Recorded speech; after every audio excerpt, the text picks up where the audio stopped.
Philippiens 4, le verset 13. Je prie tout par celui qui me fortifie. Dieu, notre Père céleste, te réconfortera. Si tu t'accroches réellement en Jésus-Christ et lui en toi, alors tu seras capable de faire toutes choses.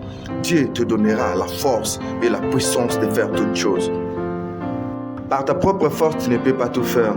Et rappelle-toi de la personne ancienne que tu étais avant de naître de nouveau de l'Esprit de Dieu.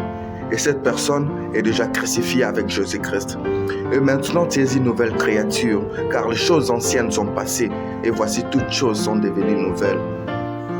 Alors tu dois apprendre à vivre selon l'Esprit et marcher selon l'Esprit et non selon les désirs charnels.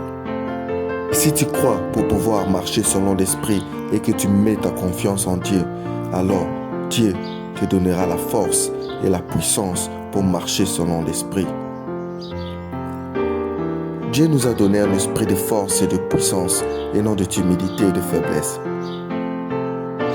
2 Timothée chapitre 1, le verset 7. Car ce n'est pas un esprit de timidité que Dieu nous a donné, mais un esprit de force, d'amour et de sagesse. Si tu penses, parles et agis selon l'esprit, alors tu seras aussi capable de produire les résultats du fruit de l'esprit. Galates 5, le verset 22. Mais le fruit de l'esprit, c'est l'amour, la joie, la paix, la patience, la bonté, la bénignité, la fidélité, la douceur, la tempérance. Si tu veux vivre selon l'esprit, tu dois te confier à Jésus-Christ et à lui seul. Parce que celui qui est maudit, c'est celui qui se confie à l'homme. Mais celui qui se confie à Jésus-Christ a la vie éternelle et à la paix. Jean chapitre 15, le verset 1 à 11. Je suis le vrai cep et mon père est le vigneron. Tout sarment qui est en moi et qui ne porte pas de fruit, il le retranche.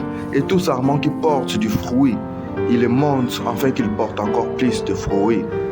Déjà vous êtes pire à cause de la parole que je vous ai annoncée. Demeurez en moi et je demeurerai en vous. Peuvent de lui-même porter du fruit s'il ne demeure attaché au cep. Ainsi vous ne le pouvez non plus si vous ne demeurez en moi. Je suis le cep, vous êtes le sarment. Celui qui demeure en moi et en qui je demeure porte beaucoup de fruits, car sans moi, vous ne pouvez rien.